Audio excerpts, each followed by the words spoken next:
ពេលខ្លះអត់ចង់ជឿខ្លួនឯងទេថានៅពេលអាយុកាន់តែច្រើនទៅបែរជាត្រូវការកាន់តែសាមញ្ញ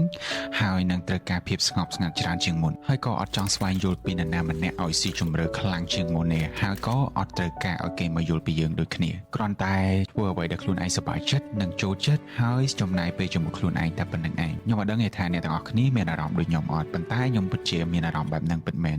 កាលមុនខ្ញុំធ្លាប់តែឮបងគាត់និយាយថានៅពេលដែលធំទៅកាន់តែអត់មានមិត្តភ័ក្តិកាន់តែអត់សូវមានពេលសូម្បីតែចំណាយពេលជាមួយខ្លួនឯងហើយក៏អត់ចង់ទៅណាដែរចង់នៅតែផ្ទះចំណាយពេលជាមួយគ្រួសារឬក៏ចំណាយពេលជាមួយខ្លួនឯងចឹងណាអញ្ចឹងមកដល់ឥឡូវហ្នឹងខ្ញុំមានអារម្មណ៍ថាផ្លាស់ប្ដូរច្រើនហើយក៏អត់ចង់ជឿដែរធ្លាប់តែជាមនុស្សដែលនៅក្មេងចូលចិត្តដើរលេងច្រើនណាហើយសុបាយខ្លាំងមែនទែនប៉ុន្តែនៅពេលដែលឮបងនិយាយចឹងថាគាត់អត់ចង់ទៅណាគាត់ចាស់ហើយគាត់អាយុច្រើនហើយគាត់ចង់ទៅនៅផ្ទះហើយដល់ពេលចឹងហើយអារម្មណ៍ពេលហ្នឹងខ្ញុំនៅក្មេងខ្ញុំតែងតែឆ្ងល់ថាហេតុអីដើរលេងសប្បាយសឹងអីហ្នឹងជួបជុំគ្នានិយាយគ្នាហើយទៅមើលកន្លែងស្អាតអីចឹងណាឬក៏ពេលខ្លះទៅរាំទៅអីចឹងទៅដល់ពេលរួចទៅក៏គិតថាចប់ហើយមិនបានគេចូលចិត្តនៅម្នាក់ឯងប៉ុន្តែនៅពេលដែលខ្លួនឯងអាយុច្រើនទៅទើបដឹងថា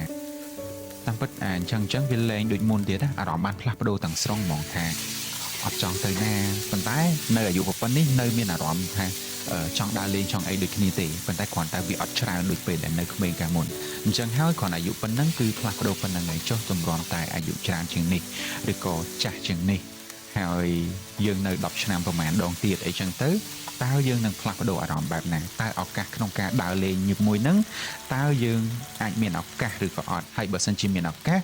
តើយើងនឹងដើរលេងអត់នៅពេលដែលឥឡូវហ្នឹងគឺយើងអត់មានសមត្ថភាពដើរលេងច្រើនទេចុះសម្រាប់ទៅមុខទៀតបើយើងមានសមត្ថភាពតែយើងអាចដើរលេងបានអត់បើសិនជាយើង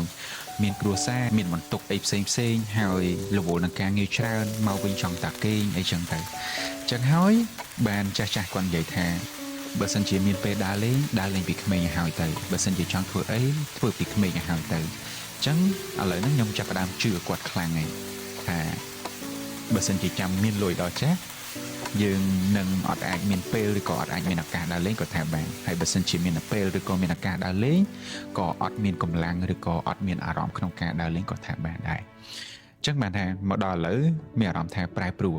ច្រើនខ្លួនឯងហើយអាយុប៉ុណ្ណឹងទេប៉ុន្តែអាចប្រែប្រួលច្រើនចុះអ្នកទាំងអស់គ្នាតើមកដល់ឥឡូវយើងបានផ្លាស់ប្ដូរអ្វីខ្លះនៅពេលដែលយើងបានជួបរឿងជាច្រើនមិនថាគ្រួសារការងារខ្លួនឯងឬក៏មនុស្សដែលយើងស្រឡាញ់ទេតើអាយុប៉ុណ្ណឹងក្នុង